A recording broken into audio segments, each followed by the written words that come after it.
think Alexandra's music, it's adding a new character to the film, actually. It has a personality of its own. Well, the score is such a fundamental ingredient of the film. It can change the mood of a sequence or a scene so incredibly. So a composer is a vital component of the film, and David Yates works incredibly closely on the last two films with Nick Cooper and on this one with Alexandre Desplat.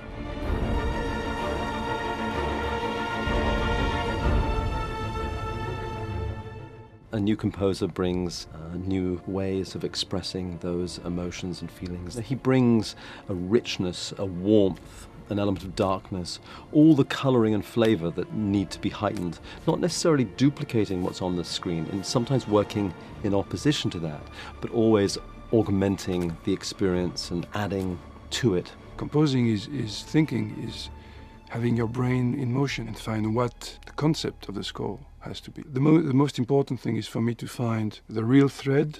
Could it be in terms of orchestration, or themes, or under-themes, or motifs that will come along, and try to find the arc of the film, the dramaturgic arc. That's the main thing. That's how I start. I usually start taking my time to really find the right structure. Because when the structure is there, when the skeleton is really solid, you can just start fleshing it with colors and shapes, and it becomes easier.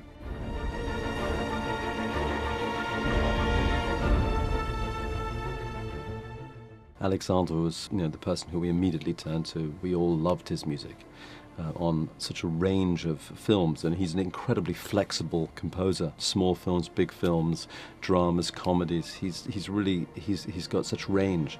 And in this film, there are so many notes, no pun intended, but so many elements, so many moods that need to be hit with the score. We needed a composer who was incredibly flexible, and Alexandre is that. There are many, many notes and many, many different colours that need to be expressed within a given scene, and again, Alexandre is fantastic at that. He's incredibly fun. He embraces all the challenges that are thrown at him, never seems overwhelmed by anything, and takes such pleasure and is so enthusiastic about the film and about the process. And of course, the greatest pleasure of all is the music he's written. Because we have this tender, dark, sometimes moments, the strings can convey that with great strength. Some of the pieces I've written for this film, they have an African pulse, or a jazzy pulse, or even a Brazilian pulse, and you can't really tell because it's played by a classical orchestra, but I couldn't do that maybe in another world of music. With movie soundtrack, I can bring a mandolin suddenly for just one moment, and it's gone. So this world of fantasy allows even more, because not only you have the world of magic where everything is possible, but you have also this extraordinary story of extraordinary people that live together. So there's a world of extraordinary sounds that you can play with.